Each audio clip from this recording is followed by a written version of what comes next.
Basta naatas layo, maningkamot na lang yung tagluto. Kanang dili ta ma-homesick. Kay kung di ta maningkamot, wala tay street foods diri nga maduulan. Taka namang kugluto ani eh. Sa kanya kung sa'y panganan ni lutuan. Naay kalbasa, naay talong, naay baboy. May laing daw diri. So may tawag ana akong ibutangan o ginataan.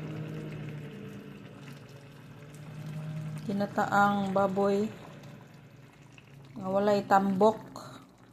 So kay pagitaong tambok diri eh. Ay lang baboy. Walang katambok-tambok, tambok pa ang nagluto.